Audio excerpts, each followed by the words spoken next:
ईड़ा नाड़ी पिंगला नाड़ी में क्या क्या कार्य किए जा सकते हैं या सुषुम्ना नाड़ी में क्या क्या कार्य किए जा सकते हैं। ईड़ा नाड़ी यानी चंद्र स्वर होती है आपके मस्तिष्क की। तो आपका पढ़ना लिखना, छोटी मोटी शॉपिंग करना या अपने दिमाग का इस्तेमाल करना, इस तरीके की कोई भी कार्य जहां अपने दिमाग को बहुत ज़्यादा हेल्प ले रहे हो, हर तरीके से दिमाग का इस्तेमाल कर रहे हो, वहां ईड़ा नाड़ी प्रधान होती है।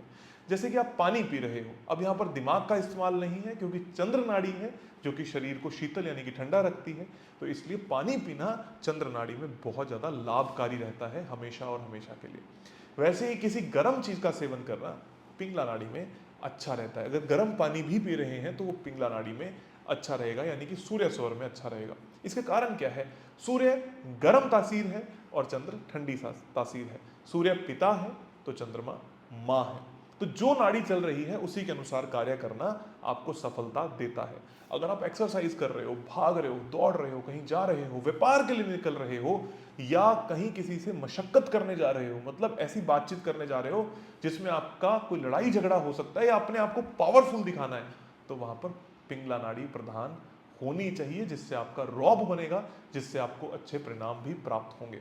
और सुषुम्ना होती है ध्यानस्थ यानी कि योगियों के लिए। जैसे आप ध्यान में बैठ गए और उस वक्त जो इच्छा आप मांगोगे वो आपकी पूर्ण होगी। इसलिए कहते हैं कि जब पूरे दिन में एक बार आपकी सरस्वती जरूर विराजमान होती है, वो पूरे दिन में एक बार नहीं, हर घंटे में एक बार होती है जब आपकी सुषुम्ना नाड़ी सक्रिय होती है। तो इसलिए गलत सोचना बिल्कुल बंद कर दें, क्योंकि अगर आपने सुषुम्ना नाड़ी के वक्त पे कुछ भी गलत सोचा तो ये बहुत ज्यादा गलत आपके जीवन के लिए हो जाएगा। तो ईड़ा क्या है, आपके मस्तिष्क के कार्य। आपके बच्चों को पढ़ाना है, लिखाना है, ट्यूशन भेजना है, बच्चे पढ़ाई कर रहे हैं या एग्जाम दे रहे हैं, ये है ईड़ा नाड़ी। या अगर आपके बच्चे खेलने जा रहे हैं, कूदने जा रहे हैं, तो होता है पिंगला नाड़ी। उनको भी स्वर विज्ञान सिखाइए ताकि उनका जीवन भी लाभकारी हो सके। ईड़ा, पिंगला और सुषुम्ना में इस तरीके से आप अपने अपने कार्यों को विभाजित कर सकते हैं। इनको सक्रिय करने का बहुत ही आसान तरीका है। मान लो आप पाठ पूजा कर रहे हो, कुछ लेखन का कार्य कर रहे हो या दिमाग का इस्तेमाल कर रहे हो और आपकी पिंगला नाड़ी चल रही है, तो कोई छोटा सा कॉटन बड लेके नाक के अंदर डाल लेंगे। जैसे ही आप इस नासिका छिद्र में यानी कि राइट नॉस्ट्रिल में डालेंगे तो कुछ देर के बाद ईड़ा नाड़ी ऑटोमेटिकली आपकी सक्रिय हो जाएगी और आपका वो काम अच्छा होने लगेगा। फिर आप कहीं जा रहे हो, एक्सरसाइज कर रहे हो और आपका मन नहीं कर रहा बल लगाने का या मन नहीं कर रहा एक्सरसाइज करने का, और ईड़ा नाड़ी आप चलती हुई पाएंगे, तो ईड़ा नाड़ी में आपने कॉटन बड का इस्तेमाल किया जिससे पिंगला नाड़ी आपकी सक्रिय हो गई।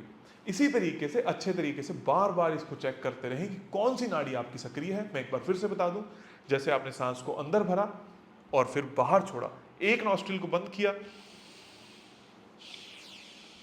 इसको बंद किया, कौन सी में सबसे ज्यादा प्रवाह आ रहा है, किस में सबसे ज्यादा कंफर्टेबल हो, वो नाड़ी आपकी सक्रिय है, उसी के अनुसार कार्य करना है। अगर कार्य गलत कर रहे हो यानी कि कोई दूसरा कर रहे हो, एक्टिव नहीं हो रही, तो नाड़ी को शिफ्ट यानी कि चेंज करना अनिवार्य है ताकि वो कार्य परिपूर्ण